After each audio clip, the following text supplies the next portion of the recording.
Kaset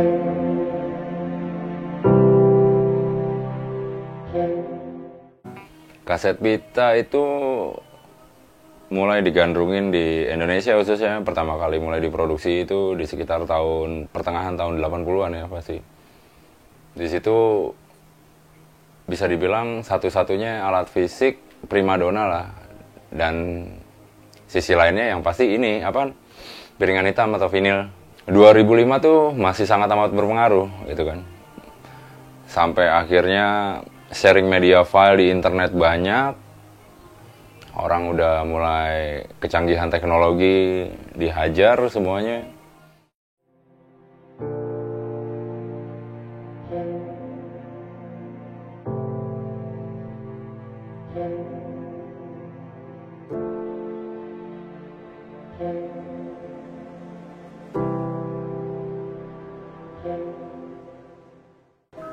Lokananta sendiri berdiri tahun 56, tepatnya 29 Oktober 1956, tepat jam 10 pagi, diresmikan oleh Bapak Ermaladi.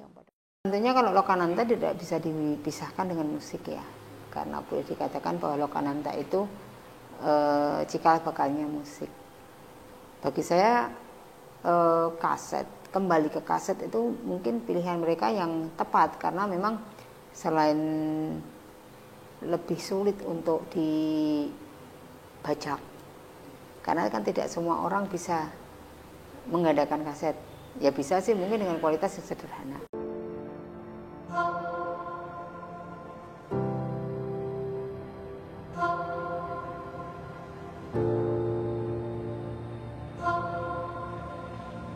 Kalau kasetnya itu kan dari luar Mas, jadi pesan. Kalau dulu kan masih banyak produk-produk kaset, masih banyak. Sekarang tinggal satu Mas, Panarek Surabaya. Itu aja nanti kalau di sini pesen, transfer dulu ke pusat Jakarta. Nggak langsung ke sini, ke Jakarta dulu, Jakarta baru ke sini. Nanti kalau ingin cepat nggak bisa Mas. Seandainya butuh 5.000, kalau 5 hari bisa nggak bisa.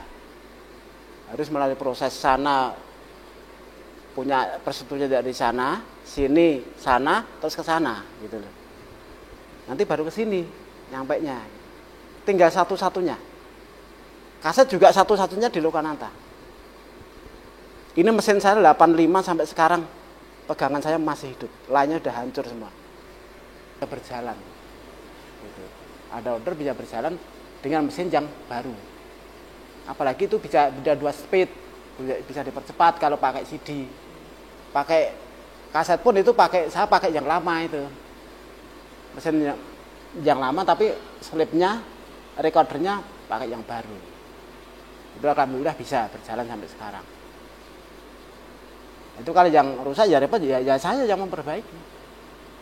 Lainnya nggak ada. Ya kalau spare part ini bisa kanibal, kalau itu udah nggak ada Mas. Ini kan sudah saya simpan semua, spare part yang lama sudah saya simpan semua. Yang tahu saya, lain saya nggak tahu.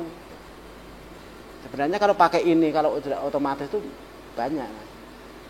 Dulu semasa masih ada penyuluhan, 5.000 pun bisa satu hari. Iya, jadi Mas.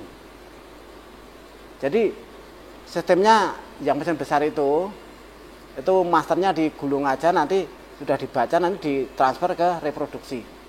Jadi masih wujud gini, pitanya masih wujud gini. Ini satu gulungan itu ukuran normal, dalam arti ukuran C60 sama C90.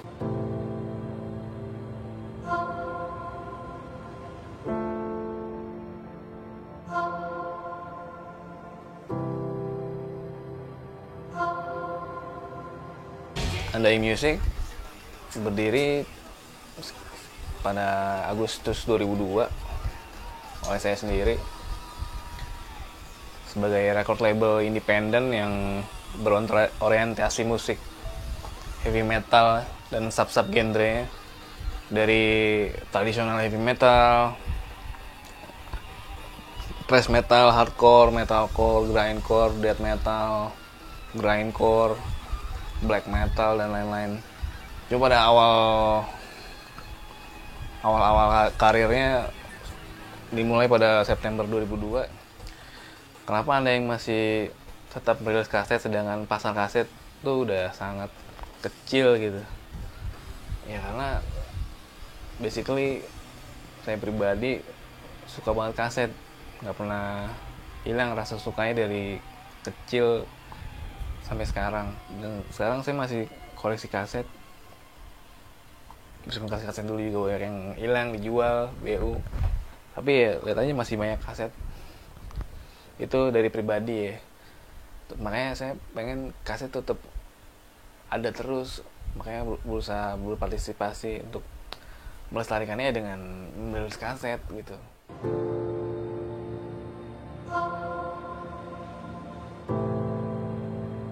Keterpurukan fisik kaset di industri musik Indonesia khususnya kalau menurut gua itu berada di tahun 2007 ke atas. Dimana kala itu ya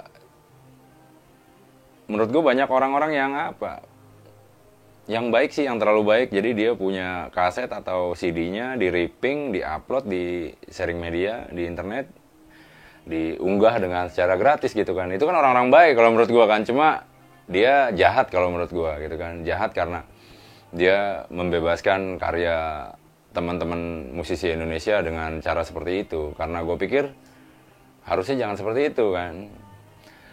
Kaset terpuruk itu datanglah masa-masa ringback tune. RBT itu kalau menurut gua cukup membantu dalam segi keuangan musisi-musisi populer ya. Walaupun ada beberapa band metal yang sempat punya RBT. Dan itu juga menurut gue kurang efisien, dalam artian efisien. Oke lah, band terbayar dari segi royalti, tapi kepuasan band nggak bakalan terbayar. Dia bikin lagu 3, 4, 5 menit, berpikir keras, tiba-tiba lu harus menikmati cuma dengan speaker handphone dan cuma 15 detik. Emosional musisi pasti nggak bakalan puas kalau di situ, kalau gue pikir ya. Dan kalau emang sekarang terasa kaset itu bangkit kembali, itu gue harus menjelaskan dan gak mungkin mengada-ada kalau itu emang segmented. Dalam artian segmented ya cuma band-band indie, independen, band-band underground metal yang masih pengen memproduksi kaset pita dan mencoba untuk melahirkan dan meramaikannya kembali. Tapi kalau untuk kalangan populer, gue pribadi kurang paham apa yang bakal dilakuin di sana. Cuma setahu gue sih mereka selalu menggencet dalam hal promo panggung aja. Ya harapannya ya gimana ya, mudah-mudahan PT Panggung LC Buana membuka lagi nih visi kaset pitanya supaya bisa produksi kaset lebih bagus dan bisa menjadi duplikator rekaman kaset yang berkualitas cuma mereka. Mudah-mudahan ya para penggemar kaset makin banyak, terus ya player-player kaset dalam perusahaan teknologi juga memproduksi player kaset lagi. Tapi ya semuanya kan tergantung dari pasar, semuanya kembali ke diri kita masing-masing lah. Apakah mau tetap ada dengan keadaan yang ala kadarnya serba sulit, atau ingin balik seperti dulu lagi yang sangat berat, yang kayak seperti utopis gitu kayaknya terdengarnya. Ya semuanya kembali ke masing-masing aja. Kalau untuk harapan, gue pribadi sih pengennya pabrik yang ada di Indonesia itu jangan sampai tutup, tetap mencetak lah badan kaset pitanya itu ya kan. Tetap ada lah, karena kalau bisa dibilang hasrat pribadi ya, biar anak cucu gue dan teman-teman semua tahu kalau dulu tuh pernah ada barang tuh seperti kaset pita dan ini bisa muter musik loh gitu kan. Lo bisa bayangin gak sih ke depannya tuh anak cucu lo tuh kagak bisa megang barang gitu kan, cuma just file gitu tapi nggak ada fisiknya gitu kan. Jadi gue lebih menekankan ke situ.